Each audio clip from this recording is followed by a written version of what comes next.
வணக்கம். இப்போ இந்த வீடியோ ப்ரெசன்டேஷனில் நம்ம MCX நேச்சுரல் கேஸ் மார்க்கெட்டில் இன்றைக்கி எப்படி ட்ரேட் பண்ணலாம் அப்படின்றத பற்றி பார்க்குறதுக்கு முன்னாடி நேற்று மார்க்கெட்டில் என்ன நடந்தது நம்ம எதிர்பார்த்தோம் அப்படின்றத பற்றி பார்க்கலாம். நீங்கள் பார்த்துட்ருக்கிறது நேச்சுரல் கேஸோட 7 நிமிஷம் கேண்டில்ஸ்டிக் சார்ட். இந்த கேண்டில்ஸ்டிக் தான் நேற்று மார்க்கெட்டோட ப்ரைஸ் ஓப்பனிங் 129.3 போன்ற இடத்துல ஓப்பன் ஆகிருக்கு. நேச்சுரல் கேஸ் மார்க்கெட் 132 ரெசிஸ்டன்ஸாக வச்சு டவுன் ட்ரெண்டுக்கு சாதகமாக இருக்கும்னு எதிர்பார்த்தோம்.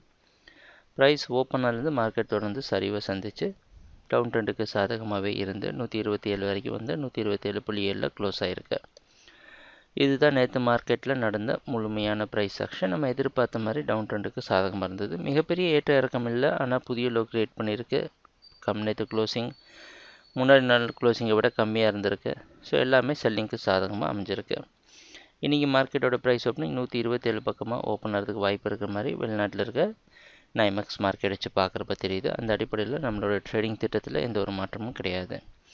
132 வரைக்கும் நீங்கள் செல் பண்ணால் 133 ஸ்டாப் லாஸ் வச்சு, இதுக்கு நடுவில் ஏன் ஸ்டாப் லாஸ் வைக்க முடியாதுன்னா, இங்கே எங்கேயாவது ஸ்டாப் லாஸ் செஞ்சால் ஒரு புல் பேக் கொடுத்துட்டு மார்க்கெட் ட்ராப் ஆகிற சமயத்தில் ஸ்டாப் லாஸ் ட்ரிகர் ஆகிட்டு நமக்கு வந்து மறுபடியும் அதோடைய டவுன் ட்ரெண்ட் கண்டினியூ பண்ணுற வாய்ப்பு இருக்கிறதுனால வேறு வழி கிடையாது. நம்ம இவ்வளோ பெரிய அதிகமாக ஸ்டாப் லாஸ் வச்சு தான் ஆகணும்.